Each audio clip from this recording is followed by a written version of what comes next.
जय हिंद दोस्तों। एयरफोर्स के लिए फेज 2 का तैयारी आप लोग का कैसा चल रहा है? मुझे बहुत उम्मीद है कि आप लोग अच्छे से तैयारी कर रहे होंगे और इस साल वर्दी लेकर ही मानिएगा। तो चलिए हम बात करते हैं कि आप फेज 2 का तैयारी कैसे करें। जो भी बच्चे घर पे बेसिकली घर पे उनके लिए स्पेशल वीडियो है, तो इस वीडियो को पूरा देखिएगा। देखिए, पहले तो हम लोग समझते हैं कि फेज 2 में होता क्या है। देखिए, बहुत कोई को पता होगा और एक बार देख लीजिए। पीएसटी होता है और दूसरा का आपका होता है एसआरटी और तीसरा होता है आपका जीडी। देखिए, इन दोनों का तो बहुत ज्यादा ही, इन दोनों को क्वालिफाई करना बहुत ज्यादा जरूरी है। इन दोनों में ही मैक्सिमम बच्चे रिजेक्ट होते हैं। देखिए, सबसे पहले पीएचडी में क्या होता है जानेंगे, फिर जानेंगे कि उसका प्रिपरेशन कैसे करेंगे। देखिए, पीएचडी में आपको सबसे पहला होता है रनिंग, जो कि आप जानते हैं कि 6.5 मिनट का टाइम देता है और इसमें ऐसा कुछ नहीं कि जो जल्दी आएगा उसको बेनिफिट आप 6.5 के अंदर कर सकते हैं। ठीक, दूसरा होता है आपका जो कि है पुशअप और स्क्वाट। पुशअप आप मान सकते हैं, दूसरा आपका पुशअप होता है और उसके बाद स्क्वाट और आपका सीटअप होता है। देखिए, तो रनिंग के लिए क्या टिप्स है। देखिए, रनिंग कैसे करें इतना कम दिन में कंप्लीट, चाहे अभी जो पहले से दौड़ रहे उनके लिए बहुत अच्छा है, जो नहीं दौड़ रहे वो भी सुनिए। देखिए, सबसे पहले रनिंग अगर 6.5 का आपको लाना है और आपका बहुत ज्यादा है, तो रनिंग आपको 6.5 का लाना है, तो इसके लिए आपको सबसे पहले लॉन्ग रनिंग करना पड़ेगा। आप 2 टाइम जाइए, कम से कम 3 से 4 किलोमीटर रोज दौड़ा कीजिए। ओके, देखिए 3 से 4 किलोमीटर दौड़ेगा तो स्टेमिना बूस्ट होगा, उसके बाद ही कुछ हो सकता है। अभी टाइम नापिएगा, लेकिन सबसे ज्यादा जरूरी कीजिए कि आप 3 से 4 किलोमीटर दौड़ा कीजिए। ठीक है, उसके बाद ये तो हो गया। और एक जरूरी चीज, आप ज्यादातर अवॉइड कीजिए कि रोड पे, कंक्रीट या रोड पे ना दौड़े, आप ग्राउंड में ही दौड़े।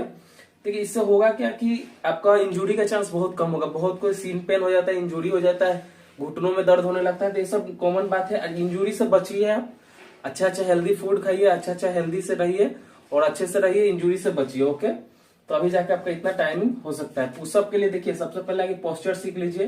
पोस्चर क्या होना चाहिए, एकदम बॉडी एकदम फ्लैट रहना पड़ता है, जो भी आपको नेक्स्ट वीडियो में बता दूंगा। और ऐसे भी आप सीख लीजिएगा, बहुत यूट्यूब सब जगह आपको मिलेगा।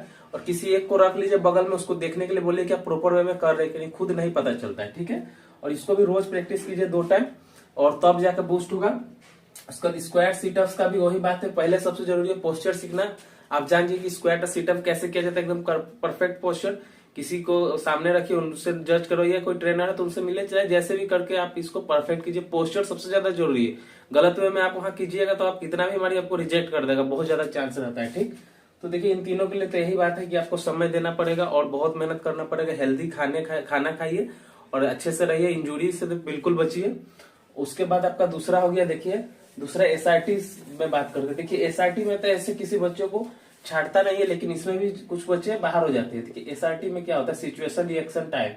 ठीक है, टेस्ट या टाइम जो सिचुएशन रिएक्शन टेस्ट होता है। देखिए, इसमें सबसे जरूरी होता है कि आप सबसे पहला बात कि आपको कुछ रीजनिंग रहेगा और कुछ 5 से 6 नंबर का रीजनिंग रहेगा, और उसके बाद आपका एक सिचुएशन बेस्ड क्वेश्चन रहेगा। जैसे कि आप रास्ते से जा रहे हैं, कोई आपका एग्जाम है बहुत जरूरी है, कोई अगर मरीज गिरा है, एक्सीडेंट हो गया, तो आप उसको क्या कीजिएगा, वहां उसको छोड़ के एग्जाम देने चले जाइएगा या उसको बचाइएगा, या बगल में एम्बुलेंस को कॉल कर दीजिएगा, उसको लेकर हॉस्पिटल जाइएगा। देखिए, चारों ऑप्शन सही रहता है और सबके अलग अलग मार्क्स रहते हैं। आपको उस टाइम एकदम पिक करना है, उसको आंसर देना है। ठीक है, और सबसे जरूरी बात कि एक ऑप्शन को डबल टिक नहीं कीजिएगा। एक क्वेश्चन को अगर गलत टिक हो जाता है तो छोड़ दीजिएगा। अगर डबल टिक किए, काट कुट किया, मार्कशीट मोड़ मार ज्यादा नहीं कीजिएगा, मतलब जो भी आपको वहां सीट देगा उसको ज्यादा मोड़ मार नहीं कीजिएगा, आपको सिलेक्शन हो जाएगा। उसको काट कुट नहीं करिएगा, गलत सही कुछ नहीं होता है। गलत भी बनाएगा कुछ चलेगा, लेकिन काट कुट बिल्कुल नहीं करना है। ठीक है, और रीजनिंग बहुत आसान लेवल का होता है, बना लीजिएगा। तो देखिए, दूसरा हम बात करते हैं कि जीडी के लिए क्या कीजिएगा। और जीडी में होता क्या है। देखिए, जीडी में तो देखिए, सबसे पहले एक ऐसे ऑफिसर बैठे हुए रहेंगे, आपको ऐसा बैठा दिया जाएगा नंबरिंग से 15 का, 16 का, 10 जितना का ग्रुप हो। सबसे पहले आपको अपना 30 सेकंड का इंट्रो देना है, और देखिए वो लोग आपको एक सीट प्रोवाइड कर देंगे, और उस सीट में वो आप कुछ टॉप पैराग्राफ रहेगा, क्लाइमेट के ऊपर, एजुकेशन के ऊपर, कोरोना वायरस, कुछ भी हो सकता है।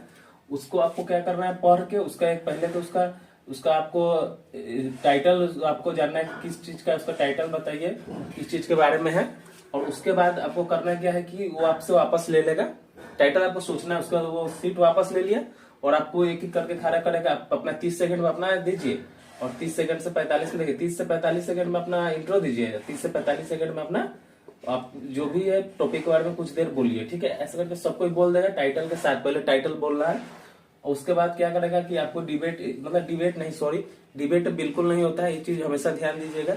ये एक आपको एक ग्रुप डिस्कशन है, बस इसको डिबेट का रूप नहीं दीजिएगा। एकदम आराम से शांति से एक दूसरे से डिस्कस कीजिएगा जैसे नॉर्मली करते हैं। और किसी को भी प्यार से कोई भी इंटरप्ट कीजिएगा कि yes my brother, yes my dear, इस टाइप के, ठीक है।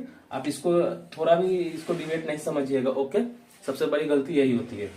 तो देखिए, तो आपको देखिए जीडी के लिए घर पर बैठे कैसे तैयारी करना है। तो देखिए जीडी के लिए आपको करना क्या है कि आपको पहले अपना इंट्रो तैयार करना है और उसको इतना बार बोलना है सभी के सामने, अलग अलग अपना फ्रेंड फैमिली किसी के सामने इतना बार बोलना है कि आप एकदम हेजिटेशन फ्री हो जाए। आपको एकदम हो जाए कि मेरा नॉर्मल ही नहीं कि याद करके जाना है वहां बोलना है, ऐसा नहीं। आप बोल के उसको प्रैक्टिस कर लीजिए, ठीक है। नॉर्मल बोलना है, रट्टू लाइन नहीं, याद करना है, फिर उसको बोलते बोलते आप हैबिचुएट हो जाना है, ठीक।